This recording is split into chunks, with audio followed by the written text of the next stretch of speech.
recently I've been receiving a whole bunch of comments and seeing videos talking about the state of the Pokemon market and where it's heading going into 2025, and of course talking about things like Prismatic Evolutions, the new trainer set, and on top of that Team Rocket with the recent surge, as it were, or boom with surging sparks, with basically with supply not reaching demand, cards being over $600, and the booster box being nearly $200 upon release. All of it is just going absolutely mental. So today I want to give you guys my thoughts and opinions on what I think is to come and the state of the market right now moving forward, and especially talking about the Scarlet and Violet era as a whole. We'll dab a little bit into Sword and Shield as well, just so you guys get a bit of an idea. I will be referring to a few news articles regarding certain sets that will be coming out, like future sets and future products, and also we'll be covering a little bit about Sword and Shield, looking at some individual sets and cards that have been moving up and down, and of course about the recent boom of Surging Sparks. So sit back, relax, and let's jump into it. Okay, so first thing I want to address is basically Surging Sparks and the recent boom. I say recent boom, which is boomed from the start really, the Hype Master Extreme, which is Surging Sparks. Now, my initial thought of the set was it was going to be one of the best sets that were released this year.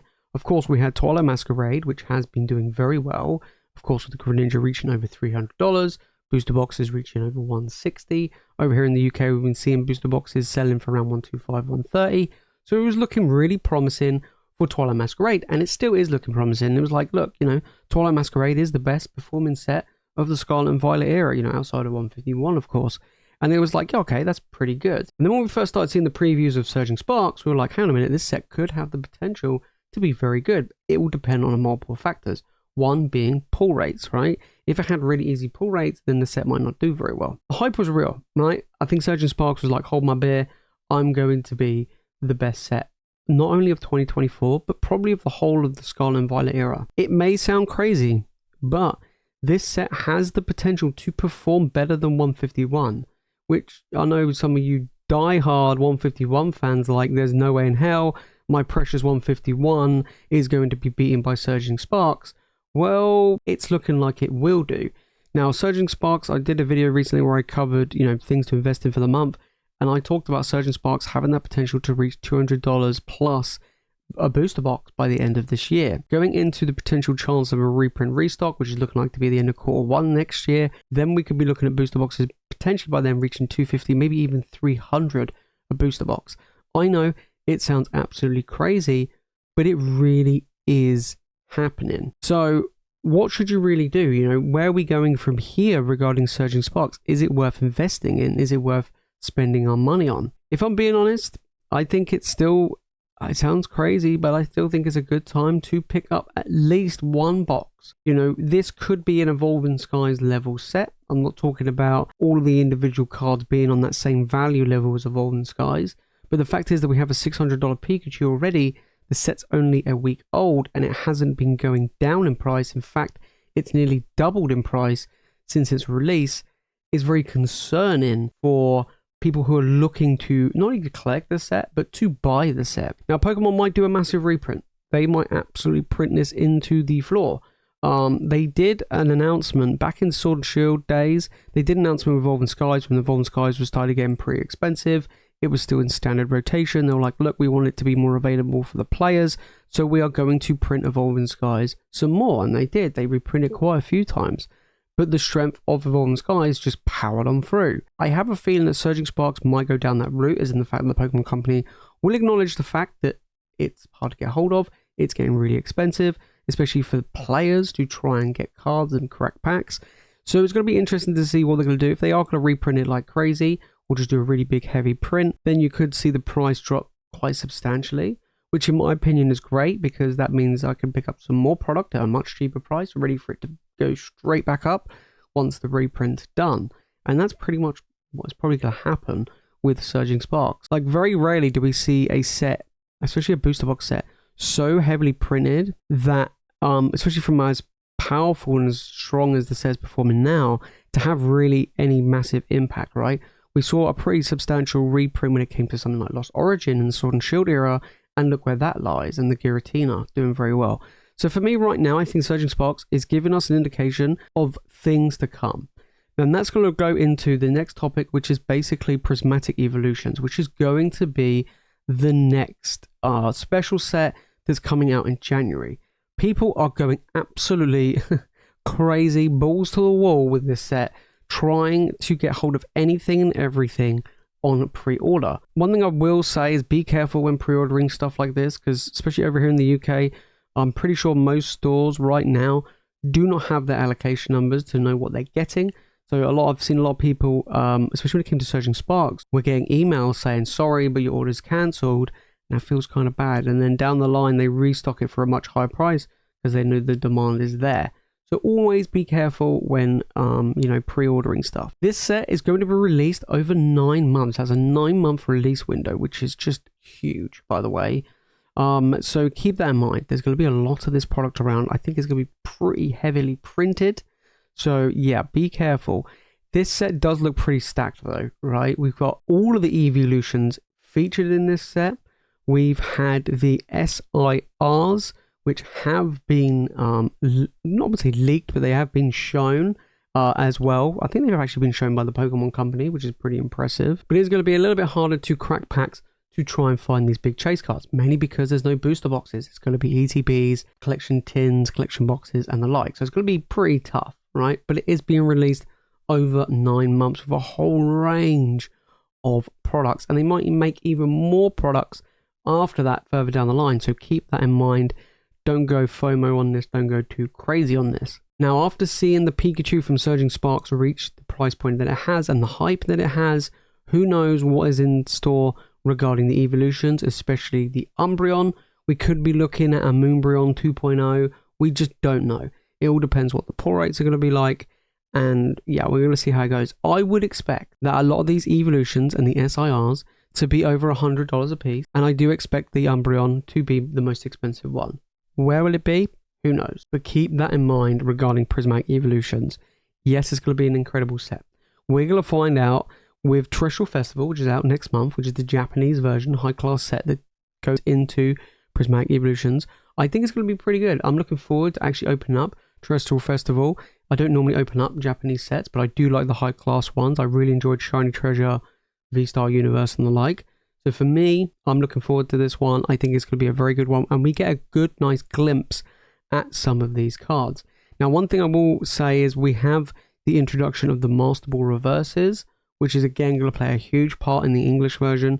We saw them in the Japanese 151 version, and it really does make that set fantastic. And we're having that in the English version, so that's going to be interesting. It's going to be also interesting on the pull rates and how often you're going to find these Master Ball reverse hollows and so on, but we'll have to wait and see. That is coming in January, which is going to be already a big hype set, but it's starting the year off pretty insane. And then you have the Trainer Pokemon set. We don't really know a huge amount about that. Same with the Team Rocket set. Both of them are pretty hype. So we're starting 2025, like finishing off the Scarlet and Violet era, full guns blazing. It is going to be crazy. We're already starting things off with Surging Sparks, going into the next 3 sets after that being very, very impressive. So, a lot of people might be thinking, man, there's so much to get. Everything's so expensive. It's going to be pretty tough to collect. I think it is. I think it's going to be very tough. But Scarlet and Violet has been going from strength to strength, right? 151 has done very well. Twilight Masquerade has done very well. Paldea Evolved has done very well. But I think they've really done well. Stellar Crown, I think, is a good, solid set. Same with Paradox, same with Temporal. I think all of them are very good. I absolutely love Paldean Fates. It's better than Shining Fates. So there's some really good, promising stuff with Scarlet and Violet. And I think Scarlet and Violet, at the rate it's going, will be just as good, potentially, as Sword and Shield. But we'll have to wait and see.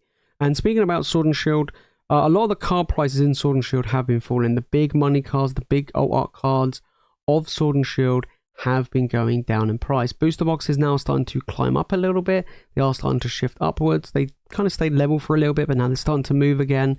Fusion Strike, Brilliant Stars, Astral Radiance, Chilling Reign, like all those booster boxes, Lost Origin, they're now starting to climb a little bit. Not like super crazy, but now they're starting to make some moves, which is what we expect. And then finally, the alt arts, right? You look at the Blaziken alt art from Chilling Reign, that card's dropped by over $150 from its all-time high. We've seen the Gengar drop, the Espeon drop. The only one that hasn't dropped is the Moonbreon. The Moonbreon actually has reached an all-time high. I think it's like $1,300 raw or something stupid. It is going absolutely crazy. Down the line, I think we'll start to see a lot of these Sword and Shield, especially going to 2025, all these Sword and Shield booster boxes breaking new highs. And, you know, we could be seeing Chin and Rain and Fusion Strike. I did a video recently where do I predict these sets to go. And I do think that Chin and Rain Fusion Strike will reach 500 plus a booster box. It'll only be a matter of time. Evolving Skies booster boxes are nearly like $900. They're going to be $1,000 before we know it. Especially with the Moonbreon keep going up and up. The fact that we have a modern era card that's over $1,000 raw is absolutely crazy. A lot of the other evolutions and the Rayquazas are also doing well. Look, Evolving Skies could quite comfortably be the same price, if not more expensive than Team Up in the future. So keep that in mind. So yeah, I think Sword and Shield, don't forget about it. Especially here in the UK, you can still buy Fusion Strike booster boxes on the Pokemon Center website for $145. Very good deal. And yeah, I think overall, you know, don't be just heavily focused on Surging Spark and what's coming. Maybe take a look back at what is still available regarding Sword and Shield, even early in Scarlet and Violet, because there are potential pickups. But right now, the market is going pretty crazy, right? People are spending ludicrous amounts of money.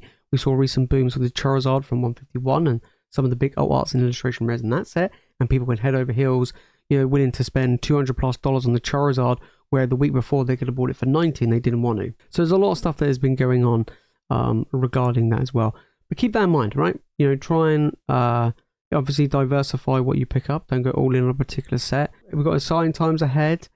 You know, and I think Pokemon are doing the right thing. You know, they're releasing absolute banger after banger set, which is great. We'd rather have that than sets like Pokemon Go, which were absolutely trash in the Sword and Shield era. I like the fact that we're going from strength to strength. I just hope that Pokemon can keep up supply to meet demand. I really do, especially with Surging Sparks and with the Prismatic Evolutions, because the same's going to happen with Team Rocket. And with Surging Sparks right now, it's outperforming what Evolving Skies did at the beginning of its lifespan, so keep that in mind regarding Surging Sparks and other sets moving forward. But right now, my thoughts on the market, very strong. Single cards are selling quite high. PSA graded cards are actually going up in value as well. Pretty much everything across the board really is just shifting upwards, which is quite impressive, especially Scarlet and Violet. Scarlet and Violet, a lot of money is going into Scarlet and Violet right now, especially into the newer sets. Not many people buying Sword and Shield. Everyone's focusing on the newest hotness right now, which is Surging Sparks, and of course the new Eevee set coming out in January. So yeah, pretty interesting. I'm excited. Like I say, we're going to continue opening up Surging Sparks on the live streams. We're going to continue opening up the most recent sets, especially 151. We're going to try to get hold of some more, and we'll be doing Terrestrial Festival, the high class Japanese set that's coming out next month, and of course the Eevee set dropping in January. You can guarantee we're going to be opening up an absolute ton of those over on the live streams as well. So if anybody's interested in cracking packs, want to try and pull the absolute bangers, then definitely join us for the live streams. You know, stream multiple times a week here on this channel. And yeah, it's going to be pretty interesting to see what is happening moving forward in the future. This year's been very good. You know, I'll be doing a recap of the most expensive cards of the year towards the end of the year in December. But I think we know what number one's going to be.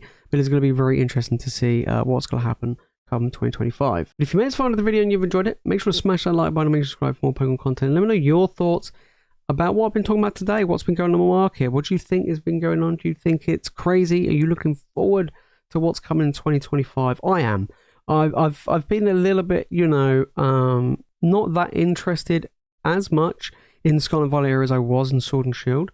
But I would say since like Stellar Crown, I mean even Temporal actually, it's kind of picked up for me and I'm really interested. So it's going to be pretty cool. But yeah, really good times. But that's it for me, guys, in today's video. If you want more Pokemon content, make sure to click the video on the screen. And, of course, make sure to hit that subscribe button. But as always, thank you so much for watching. You guys are legends, and I'll see you in the next one.